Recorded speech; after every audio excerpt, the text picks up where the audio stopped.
జై భీమ్ జై భీమ్. ఆసిఫాబాద్ కుమ్రం భీం జిల్లా బిజ్జూరు మండల లుంబిని నగర గ్రామంలో మరి వాస్తవానికి చెప్పాలంటే నిరుపేదలు అటవీ ప్రాంతానికి ఆనుకొని ఆదివాసులతో పాటు ఎస్సీ బీసీలు కూడా నిరుపేదలే. మరి అంగట్లో అన్నీ ఉన్నాయి, అల్లున్నోట్ల శని ఉన్నట్టు గత ప్రభుత్వాలు కూడా ఆదివాసీలతో సహా ఈ పేదలందరూ మరి కలిసి ఉండి మరి అన్నం తినాలన్నా, వ్యవసాయం చేయాలన్నా, మరి పూర్వీకులకు పంటలు రావాలన్నా ఆదివాసీలకు కొంతమందికి ఇచ్చారు, కొంతమంది ఇవ్వలే. తిరిగి ఆదివాసీలకు కూడా ఇవ్వండి, నిరుపేదలైనటువంటి ఎస్సీబీసీలకు కూడా ఇవ్వాల్సినటువంటి బాధ్యత ఉంది. ఓట్లు తీసుకున్న తర్వాత ఎమ్మెల్యేలు, ఎంపీలు, మినిస్టర్లు, సీఎంలు, పిఎంలు అవుతా ఉన్నారు. ఏది ఒకే కులము ఓట్లు తీసుకొని ఇప్పుడు ఒక స్థాయికి ఎదుగుతున్నారా? అన్ని నిరుపేదలైనటువంటి వర్గాలకు న్యాయం చేయాలన్నటువంటి మా యొక్క నేతకాని మహర్ సంఘం డిమాండ్. ఎందుకంటే పేదలకు అండగా ఉండే ప్రభుత్వానికి మేము విజ్ఞప్తి చేస్తూ ఉన్నాం, గౌరవిస్తాం. పేదలకు అండగా ఉండేటటువంటి సంఘం మాది. కాబట్టి నిరుపేదలకు అండగా ఉండేదే ప్రభుత్వం కదా.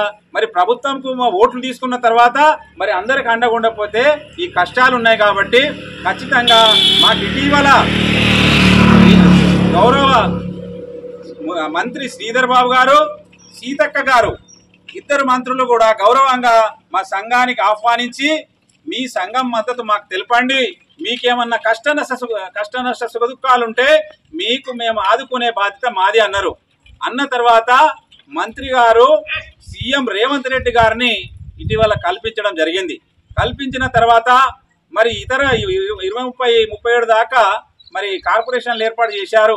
మా నిరుపేదల పిల్లలు రేపు వాళ్ళకి ఏదన్నా ఆర్థికంగా ఎదగాలన్నా నిరుపేదలు కాబట్టి వాళ్ళ కార్పొరేషన్లు ఏర్పాటు, మిగతా వాళ్ళకి ఏర్పాటు చేసారు, మాకు కూడా కార్పొరేషన్ ఏర్పాటు చేయాలంటే సీఎం గారు ఏకంగా మరి ధర్మపురి నియోజకవర్గ రాజారంపల్లిలో నేతకాని కార్పొరేషన్ తప్పకుండా ఏర్పాటు చేస్తా, మాకు మీరు అండగుండాలని, మీకు మేము అండగుండామని ఉంటామన్నారు. అటువంటి అప్పుడు మాకు అతిపెద్ద సమస్య పోడు భూముల సమస్య. ఆ పోడు భూముల సమస్య అనేది ఆదిలాబాద్ నుంచి మొదలుకొని, బెజ్జూరు నుంచి మొదలుకొని భద్రాచలం వరకు ఈ గోదావరి, పెనుగంగ, ప్రాణహిత మరి ఈ ప్రాంతాలలో ఉన్నాం. కాబట్టి ఈ ప్రాంతంలో ఖచ్చితంగా స్పెషల్గా దృష్టి పెట్టాలి. ఈ ఆదిలాబాద్ ఉమ్మడి జిల్లాకు సీతక్క మంత్రి గారు కాబట్టి, ఇన్ఛార్జ్ కాబట్టి సీఎం దృష్టికి ఆమె కూడా తీసుకుపోవాలి, అక్కడ శ్రీధర్ బాబు గారు తీసుకుపోవాలి.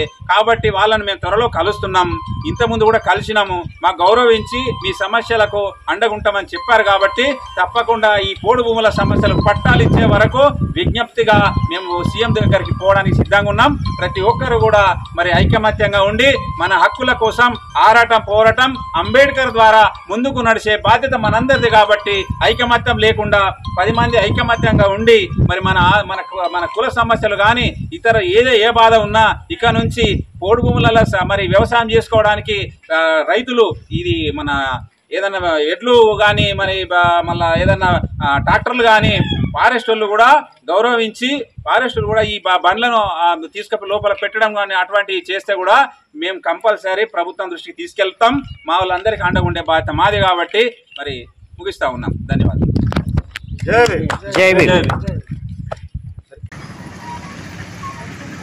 ఆసిఫాబాద్ కుమ్రం భీం జిల్లా కౌటాల మండల కేంద్రంలో మా యొక్క నేతకాని కుల హక్కుల కోసం ఆదిలాబాద్ నుంచి భద్రాచలం వరకు గత 20-25 సంవత్సరాల నుంచి ఉద్యమ పంతాలో మా కుల కష్ట నష్ట సుఖాల కోసం మా యొక్క కుల ఆత్మ గౌరవ జెండా ఆవిష్కరణ కార్యక్రమాలకు మరి మొట్టమొదటిగా ప్రతిసారి ఇక్కడనే ఆవిష్కరించాం జెండా కార్యక్రమాలు. ఇప్పుడు కూడా ఇక్కడి నుంచి ప్రారంభించాం. ఇక్కడి నుంచి భద్రాచలం వరకు కూడా మా యొక్క జెండా ఆవిష్కరణ కార్యక్రమాలు ప్రారంభం చేశాం. అంతేకాకుండా మా కుల సమస్యలు ఉన్న ప్రభుత్వంతో గౌరవంగా వెళ్ళి మా కుల సమస్యలు, మాకున్నటువంటి పోడు భూముల సమస్యలు, ఏజెన్సీ సమస్యలు, మరికొన్ని సమస్యల్ని కూడా త్వరలో ప్రభుత్వానికి దృష్టికి తీసుకెళ్లడము, మరి మా వాళ్ళందరికీ పేదలకు అండగా ఉండే విధంగానే మా యొక్క సంఘం పనిచేస్తుంది. మేము ఏ రాజకీయ పార్టీని వ్యతిరేకించాం, గౌరవంగా ఉండి మరి మాకు పనిచేసి పెట్టాలనేటువంటి గౌరవంగా ముందుకు వెళ్తాం. మేము అందరికీ అండగా ఉండేటటువంటి బాధ్యత మాది. మరి మాకున్నటువంటి కష్ట నష్ట దుఃఖాలను కూడా ప్రభుత్వం ఇదివరకు గత ప్రభుత్వం గుర్తించకపోయినా మాకు ఈ మధ్యలో ఆల్రెడీ మన ధర్మపురి నియోజకవర్గంలో ఏకంగా ముఖ్యమంత్రి రేవంత్ రెడ్డి గారు గుర్తించి మాకు మా నేతకానికి చేయడం, రెండవది వచ్చేసి నేతకాని కార్పొరేషన్ కూడా డిక్లేర్ చేస్తున్నాం. మీకు మమ్మల్ని గెలిపించుకుంటే తప్పకుండా మీకు అండగుంటామని చెప్పడం, అదంతా దానికి అభినందిస్తున్నాం ముఖ్యమంత్రి గారిని. అంతేకాకుండా రేవంత్ రెడ్డి మన జిల్లా శ్రీధర్ బాబు గారు కూడా మా కులాన్ని చాలా గౌరవించి మాకు ఎంతో గౌరవించారు. కాబట్టి సీతక్క గారు కూడా మా కులాన్ని పూర్తిగా మంచిగా గౌరవించి ఆదరించేటటువంటి అందరినీ గౌరవించేటటువంటి వ్యక్తి కాబట్టి ఆమెకు కూడా అభినందన తెలుపుతా ఉన్నాం. మా కుల సమస్యలు మంత్రి గారి దృష్టికి తీసుకెళ్తాం. మా సమస్యలు కూడా వారు పరిష్కరించాలని చెప్పేసి మేము ఒక ఐకమత్యంగా ఉండి అందరికీ అండగా ఉండే విధంగా మా యొక్క సంఘం పనిచేస్తుంది. కాబట్టి మేమందరం ఐక్యంగా ఉండేటటువంటి మా యొక్క ఐక్యత కోసం మా యొక్క జెండా కార్యక్రమాలు ఆదర్శంగా ఉండే విధంగా అన్ని వర్గాలను కలుపుకపోయేందుకు అంబేద్కర్ మార్గంలో నడిచే విధంగానే మా జెండా కార్యక్రమం ఉంటాయి. కాబట్టి ఐక్యంగా ఉండేటటువంటి ఈ యొక్క జెండా కార్యక్రమం ప్రారంభిస్తాం. జై నేతకాని, జై భీమ్, జై భీమ్.